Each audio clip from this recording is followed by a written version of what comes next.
This is the story of Salahuddin Ayyubi, the hero of Jerusalem. Number 1. Early life and education.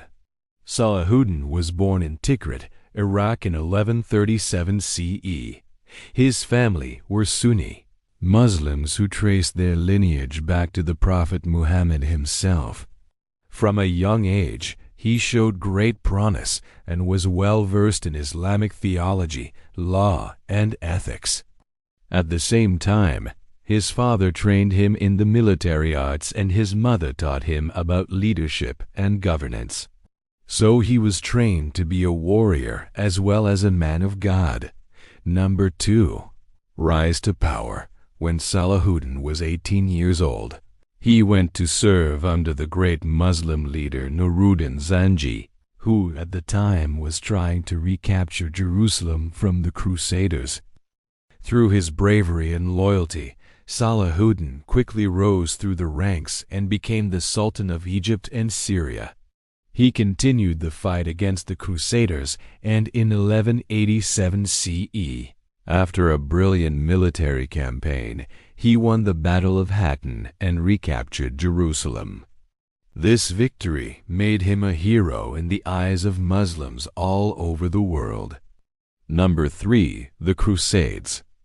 Before we move on, I want to tell you about the background of the Crusades so that you understand why Jerusalem was so important.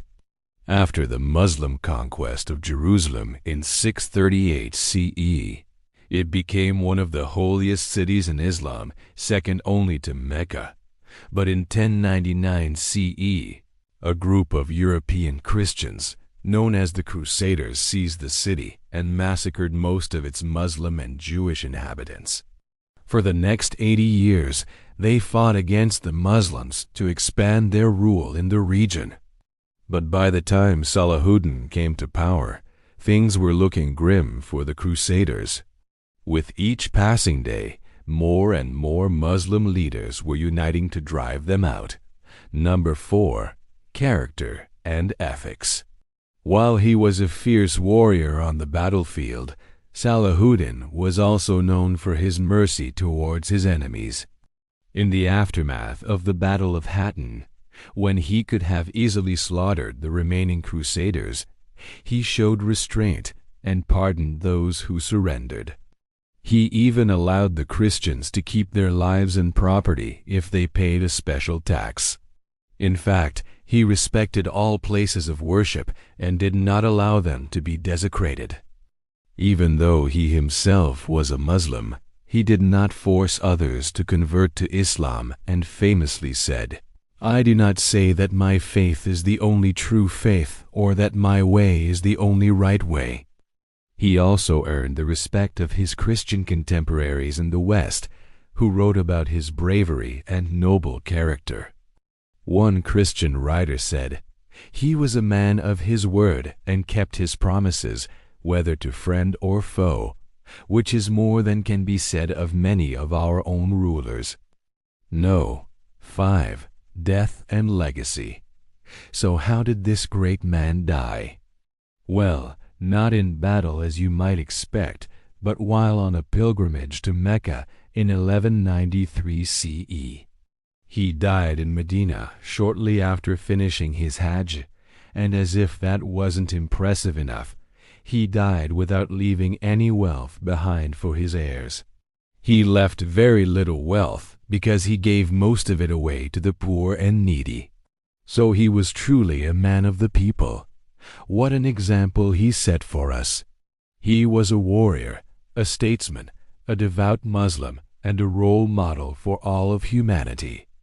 He is a hero not just in Islamic narratives, but also in Western historical accounts. Now let's look at some lessons we can learn from the story of Salahuddin Ayyubi. 6. Leadership. Salahuddin was able to unite the Muslim lands under one cause and defeat the Crusaders because he was a great leader. He was brave, intelligent, and charismatic. But perhaps his greatest quality was his ability to inspire others to follow him. He led by example and never asked his followers to do anything that he himself was not willing to do. Number 7. Power balanced with mercy. Salahuddin showed that power should be used wisely and with mercy. He could have easily taken revenge on the Christians after recapturing Jerusalem, but he chose not to. Instead, he showed them mercy and allowed them to keep their lives and property if they paid a special tax. No. 8. The importance of education and faith. Salahuddin was a man of both great learning and deep faith. He believed that knowledge was the key to success, and he studied hard as a young man to acquire knowledge in various fields, including Islamic theology, law, and ethics. He also had a strong faith in God, which gave him the strength and courage to face his enemies on the battlefield. So these are just some of the lessons we can learn from the story of Salahuddin Ayyubi, the hero of Jerusalem. May Allah bless him and grant him peace.